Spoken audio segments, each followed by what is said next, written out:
Good evening and thank you for joining us. I'm Ashley Hanley. A predatory offender is now living in the Waterville community. 28-year-old George McIntosh Jr. is residing at an East Main Street address in Waterville after serving nearly 7 years in prison for third-degree criminal sexual conduct. McIntosh has a history of sexual contact with teenage female victims. He was also charged with providing underage girls with alcohol back in 2007. He is currently assigned to intensive supervised release until December. A former Catholic school teacher in Austin will be on probation for 15 years for having sex with a student. 28-year-old Mary Giles was sentenced Thursday in Mower County. She'll have to register as a sex offender, have no contact with minors, and no access to the internet without approval.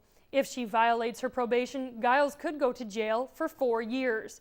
Giles was a math teacher at Austin Pacelli High School when she was accused of becoming sexually involved with a 17-year-old male student in February of 2014. She pleaded guilty to 2 of the 6 counts against her in December.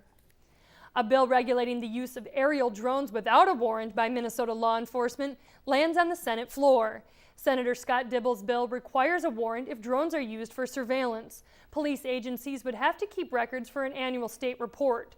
The bill also gives authorities ways around the warrant if life or safety is deemed to be at risk, there is credible intelligence pointing to possible terrorism, or they are responding to a natural or man-made disaster. Over 20,000 people are expected to attend the annual Farm and Power Show this weekend. The show is held at the Steele County Fairgrounds in Owatonna, with more than 200 farming exhibitors helping area farmers kick off this year's planting season. Trending this year are drones used to give farmers an aerial perspective of their field. The Farm and Power Show runs tomorrow from 9 to 4. 3 people arrested after an accidental call to 911 yesterday morning are officially charged.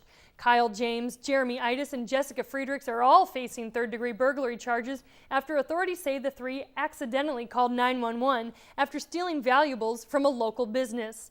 The Blue Earth County Sheriff's Office says the male suspects broke into North Mankato Supply on 3rd Avenue, north of town, while Friedrichs was found waiting in a nearby vehicle.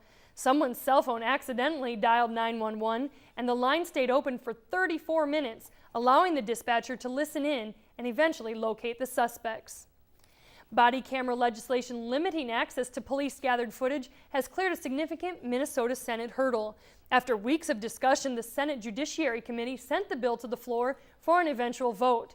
It deems much of the data off limits to the general public, except when an officer uses a dangerous weapon or causes bodily harm.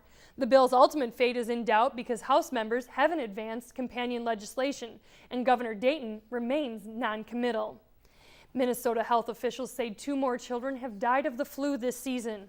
According to the Minnesota Department of Health, both of the cases happened a few weeks ago, but were just now being confirmed as flu-related. Minnesota's total number of pediatric flu deaths stands at 8 this season. The last time flu deaths were this high among children in the state was during the 2009 flu pandemic, when 9 children died. The arrival of spring brings those seasonal allergies along with it. Doctors say spring is one of the worst seasons for allergies and can affect up to 20% of the population, but there are multiple options to relieve some of those symptoms. Doctors say if over-the-counter drugs aren't helping, you may have to schedule an office visit. In Health Watch, up to 1/3 of breast cancer survivors complain of memory loss and problems focusing after chemotherapy. Researchers created a program of puzzles, drills, tests, and goal setting to help improve memory. One group did the mental exercises for 5 weeks. Another set of patients did nothing. Researchers found the women who completed the mental exercises significantly improved their ability to recall and perform better on memory tests. Researchers only worked with breast cancer survivors for the study, but believe their treatment program could help other cancer survivors who've experienced chemo brain. ISIS is claiming responsibility for more deadly attacks overseas, the latest when we come back. And later in sports, the Broadmoor Trophy is up for grabs as the MSU Mavericks take to the ice tonight against Ferris State.